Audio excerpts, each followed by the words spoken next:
will burn the sky. That is an excellent, excellent song. A total rock tribute, a rock ballad. Excellent song, man.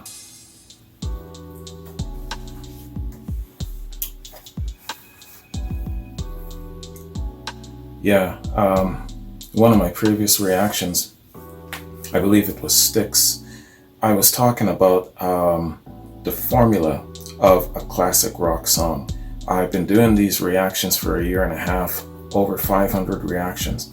And after a period of time, you start to see patterns. You start to see patterns of structure. And I swear to you that one of the things that made these rock artists so great, a great song like this, for example, is how it's structured. You know, when you have great musicianship, an excellent lead singer, and then you have good harmony and vocals backing them up, you put those things together, that's the foundation. And then as you go along, he says what he has to say, giving you some good ideas in your mind where dialogue is concerned. You've got relatability, subject matter, and then you go into kind of like a dip where you're doing a lot of instrumentation. The guitar has a solo, or whatever instrument has a solo, and then you come back out again for a strong climax, a strong finish, a strong outro. And I'm looking at the structural skeleton of a classic rock song. That's what I'm talking about. My go-to perfect example is War Pigs from Black Sabbath. They say what they have to say. They hit you with those hard truths. And then the song goes into that dip, that ladder, something ladder they call it. And you're thinking about the song. It's left you, deposited you onto a thought, and the music just carries you for a while. It stretches the song out, it extends it, you know, and then you have that finish. Another great example is Tom Sawyer by, not Tom Sawyer, sorry, Working Man from Rush. You know, they start off, says what they have to say, they kind of literally almost switch gears and they go into the instrumental, and then that strong outro and that finish, stretching out the song, you know what I'm saying? So it seems like that is a great skeleton, that is a great formula that makes a classic rock song. You know, I'm not saying that it's all about a classic rock song, but I'm seeing this pattern so often, and some of the best classic rock songs have this structure. This song has that structure, you know. So I've just been paying very, very close attention to the structure of what makes a classic rock song a great classic rock song. This is a great classic rock song, a great ballad, and it's got that structure that I've come to recognize. And I would believe that the structure of the song, the arrangement, the skeleton of it is, I don't know, maybe I'll venture and say that is 50%. That's half the battle won right there. Knowing is half the battle. Remember G.I. Joe? I think that the structure of it, the skeleton structure of a song, is one of those things that makes a classic rock song so good, so endearing. It's a part of its charm. This song has it in spades, man. Why do I feel that that's so important? Well, here's a good example. As much as I love Purple Rain, I can't listen to it every single day. I can't listen to R&B every single day. Not the same song. I can listen to Kashmir every single day. I can listen to War Pigs every single day. I can listen to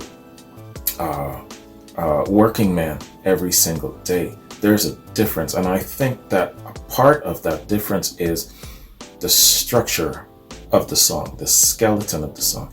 Let me know if you think that I'm onto it, or if I'm just way off into, I don't know, off in Wayne's World. Let me know about that. I think I'm right, though. I think a part of the charm of a classic rock signature song is the structuring of it. I don't know shit about music, but I do recognize that pattern over 500 reactions later. And I think that that's one of those great contributing elemental things about what makes a classic rock song so endearing. And here's another thing. Some of you are going to kick my ass for saying this, I know it, but I don't see a lot of that structure in a lot of our songs today. Yeah, sure, you can argue and say, yeah, you're just not looking hard enough and all of that sort of thing. And of course, there's great classic sounding rock musicians out there and talented people out there, but I think that it was just something of the times, and maybe it's a lost art or something. But I'm looking at the structure that if, let's just say, for example, if I was to start up a rock band today, the first thing that I would make damn sure that I do is that I would construct my song to match the structure of what I'm observing here. What I'm seeing from these great classic rock songs is a certain pattern. If I had a rock band starting up right now, I would fashion all of my songs on my albums within that kind of structure. It's a flip of the coin, a toss of the dice, all that stuff, but I have a feeling that I would definitely accomplish a certain measure of success just from the structuring alone. I got a lot more to say about structure, but I'm going to shut up about it. I'm just sharing my observations with you. A year and a half later, I've observed a lot of things, and the structure of a song is one of those things, especially a classic rock song. So, this is a classic rock song. It's a ballad as well. Let's do a little read on it, man. Now, this particular song, Will Burn the Sky, it's off of the same album as The Sails of Sharon, Taken by Force. So, I'm not going to reread all of that, but let me read just a little piece here, a little history. This song was written by Monica Danman. She was the girlfriend of Jimi Hendrix at the time of his death. He was found dead in her apartment in London. She wrote We'll Burn the Sky as a tribute to him. Later in her life, she dated Uli John Roth, Scorpions guitarist at the time, and he turned it into a song. The two would end up being married. Monica Danman, age 50, was found dead in her vehicle due to monoxide poisoning near her cottage in Seaford, East Sussex. Her death was ruled a suicide. Uli John Roth, however, publicly stated that it's his opinion that her death had been the result of foul play. Roth dedicated later works to the memory of Denman. So there you go, man. This is a love ballad and a tribute to Jimi Hendrix from Monica, and assisted by her husband John, or Uli John Roth, to turn this into a song. Fantastic. That's what I love about classic rock, all the great stories behind it, attached to it. Speaking of Monica Danman, any update on her? Has it ever come to light that perhaps it was foul play that resulted in her death? Let me know if you know your history. All right, man. That concludes my look at the Scorpions. And fantastic quad, fantastic grouping of songs. Robin, thank you very much. I really appreciate you sending me the recommendation for the Scorpions, man. Long overdue. I want to definitely explore a little bit more of their 70s era success, because I'm just not familiar with their stuff in the 70s. But now that I am aware that they had a career in the 70s, it's definitely worth looking into. So thank you again for that, and I'll definitely keep my eyes and ear out for the possibility of maybe another Scorpion quad down the road. Just getting to know them more. Let me just scroll down here, check my notes before I bounce, man. Yeah, I don't have any notes. Basically, I just got a whole bunch of quads. I'm behind on my quads, man, so I just got to get my butt in gear and get more quads done.